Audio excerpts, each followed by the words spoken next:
एकत्रित सभी सामग्रियों के साथ रुद्र ने प्रयोग चरण शुरू किया।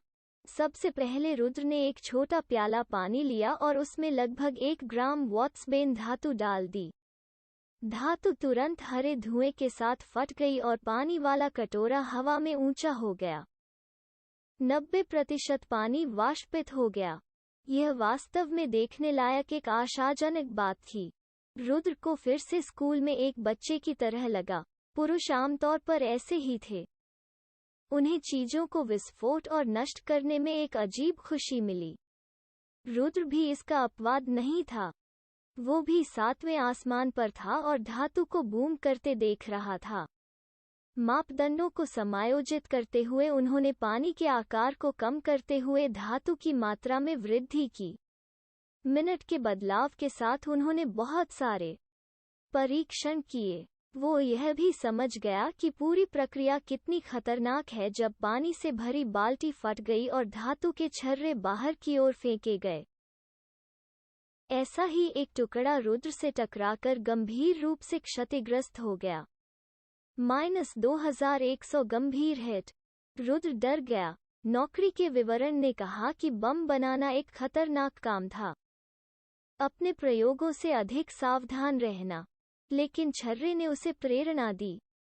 वो अंतिम बम डिजाइन में छर्रे जोड़ सकता था और सभी उद्देश्यों के लिए यह स्पाइक बम की तरह काम करेगा। लेकिन यह साधारण छर्रे नहीं होगा। यह स्वयं जल टप गया। यहाँ तक कि उसके मन में युद्ध का क्रम भी स्पष्ट हो गया।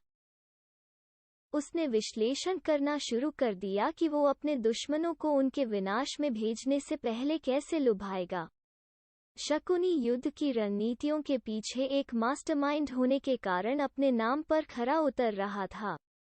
रचनात्मकता से भरे हुए उन्होंने फैटी कलश को बुलाया और बम के शरीर पर काम करना शुरू कर दिया।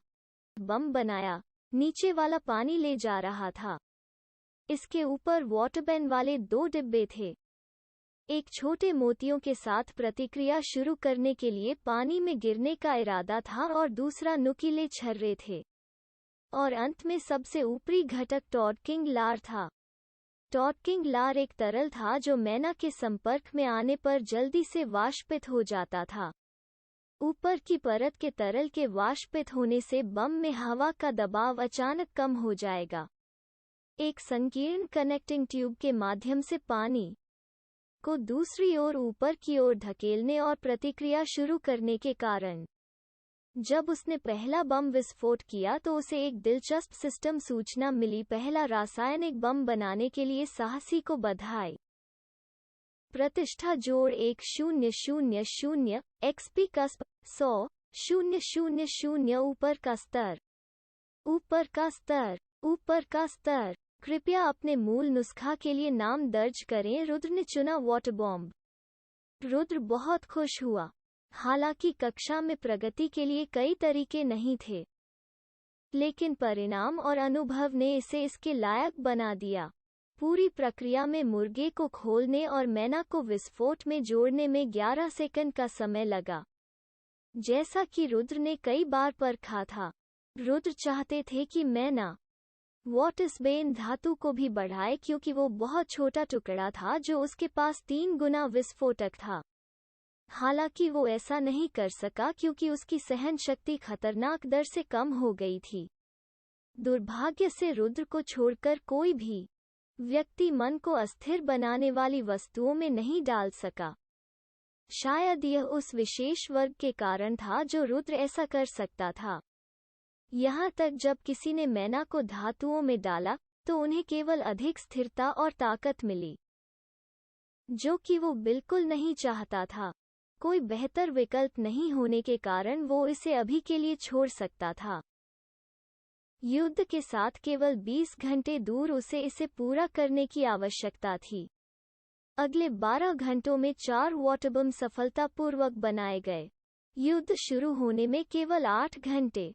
वो तैयार था। जो तैयारियां करने की जरूरत थी वो अब हो चुकी थी। जो कुछ बचा था वो दुनिया भर के हर एक प्रमुख संगठन में ट्रू एलीट की ताकत को उकेरना था।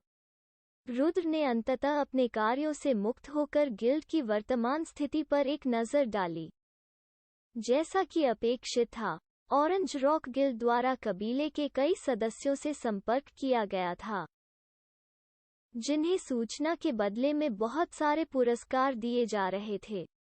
रुद्र निश्चित रूप से जानता था कि कुछ लोग उसका लगातार पीछा कर रहे थे। उन्हें पता होना चाहिए कि वो नाइट के हॉल में टियर प्रमोशन का प्रयास करने गया था। सिर्फ उसे ही नहीं, ट्रू एलीट गिल्ड के हर एक खिलाड़ी की निगरानी की गई होगी। उस स्तरों के बीच असमानता को नहीं जानते हैं क्योंकि कोई जानकारी उपलब्ध नहीं है।